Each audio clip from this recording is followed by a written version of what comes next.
இந்த டீமே ரொம்ப இன்ட்ரெஸ்டிங்கான டீமு. ஏன் அந்த இன்ட்ரெஸ்டிங்கான டீம் அப்படின்னு சொல்கிறேன் அப்படின்னா, இவங்க எல்லாரையும் ஒரு 2 நாட்களுக்கு முன்னாடி சந்தித்து பேசக்கூடிய வாய்ப்பு எனக்கு கிடைச்சது. ஹரிபாஸ்கர் ஒரு திறமையான இளைஞர். அப்படி வீடியோ பார்த்தவங்களுக்கெல்லாம் நல்லா தெரியும்.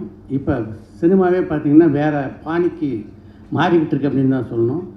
சின்ன திரையிலிருந்தும் யூடியூப்லேருந்தும் பல கலைஞர்கள் உருவாகிட்டு இருக்காங்க. அதில் எத்தனை பேர் மிகப்பெரிய அளவிலே சக்ஸஸ்ஃபுல்லாக இருக்காங்க அப்படின்றதையும் நீங்கள்லாம் பார்த்துட்ருக்கீங்க. அப்படிப்பட்ட ஒரு சக்ஸஸ்ஃபுல் யூனிட் தான் இந்த படத்தில் பணியாற்றியிருக்கு. இன்றைக்கி தமிழ்நாட்டில் ஒரு மிகப்பெரிய சென்சேஷனாக பிக் பாஸ் கலைஞர்கள் பார்த்திங்கன்னா 2 பேர் இருக்காங்க. இதில் லாஸ்ட் இயர் இருக்காங்க, நம்ம நண்பர் இருக்கார், வெற்றி முடிச்சுட்டு இப்போ தான் வந்திருக்காரு.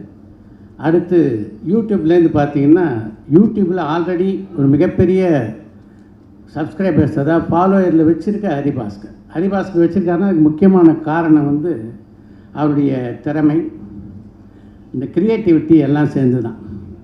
ஹரிபாஸ்கர் நிச்சயமாக இந்த சினிமாவிலே ஒரு பெரிய ரவுண்ட் வருவார்னு நினைக்கிறேன். அதுக்கு முக்கியமான காரணம் இந்த ஃபங்க்ஷனுக்கு பார்த்திங்கன்னா கூட ஒரு கொஞ்சம் தாமதமாக தான் வந்தார்.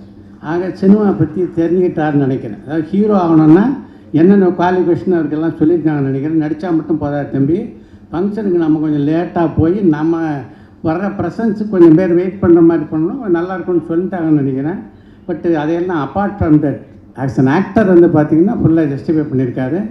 இந்த யூனிட் எவ்வளவு திறமையாக இந்த படத்தை பண்ணியிருக்காங்க அப்படின்றத பற்றி என்னுடைய நண்பரான இளவரசு சர்டிஃபை பண்ணால் தான் ரொம்ப முக்கியம். அதாவது இளவரசை பொறுத்த வரைக்கும் அவர் வந்து என்னுடைய இனிய நண்பர், ஒளிப்பதிவாளர், நடிகர், அதெல்லாம் உங்களுக்கு நல்லா தெரியும். இதையெல்லாம் தாண்டி ஒரு நல்ல விமர்சகர் இளவரசு. அவர் ரொம்ப அழகான ஒரு வார்த்தை சொன்னார். இந்த படத்தில் பணியாற்றி இருக்கின்ற அருண் ரவிச்சந்திரன் வந்து நம்முடைய அருமைக்குரிய இயக்குனர் பி வாசுகிட்ட பணியாற்றியிருக்காரு. அந்த ஸ்கூல் வந்து தெரியுது சார், இதில் ஒரு சின்ன குழப்பம் கூட இல்லை, அவ்வளோ கிளாரிட்டியோட இந்த படத்தை பண்ணாங்க அப்படின்ட்டு. அதுதான் ரொம்ப முக்கியம். இன்றைக்கி சினிமாவில் வந்து மிஸ் ஆகிறது வந்து இந்த கிளாரிட்டி தான். அந்த கிளாரிட்டி தான் அதில் ரொம்ப முக்கியமான விஷயம்.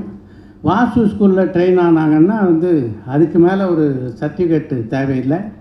இந்த படத்தினுடைய தயாரிப்பாளரான முரளி ராமநாராயணனுக்கு என்னுடைய இனிய பாராட்டுக்கள். அவங்க அப்பா ஒரு கன்வென்ஷனல் ஸ்கூல். முரளி வந்து இது மாதிரி ஒரு சப்ஜெக்டை இந்த படத்தை பார்க்கும்போதே வந்து பார்த்திங்கன்னா இன்றைய தலைமுறைகளோடு பயணிக்க தன்னை எந்த அளவுக்கு அவர் தயார்படுத்திக்கிட்டு இருக்காரு அப்படின்றத எடுத்து சொல்கிறதா இருக்குது. அதுதான் இன்றைக்கி முக்கியம். ஏன்னா இந்த டிரான்சிஷன் இல்லை, அதில் வந்து நம்ம மாறுதல், அது நம்ம அடாப்ட் ஆகாது தான் பல பேர் சினிமாவில் நாம் தனியாக இருக்கோம், சினிமா நம்மளை விட்டு தனியாக போயிட்டுருக்கு. அது இல்லாமல் சினிமாவோட தொடர்ந்து தான் பயணிப்பேன் அப்படின்றத முரளி இந்த படத்தை நிரூபித்திருக்கிறாரு.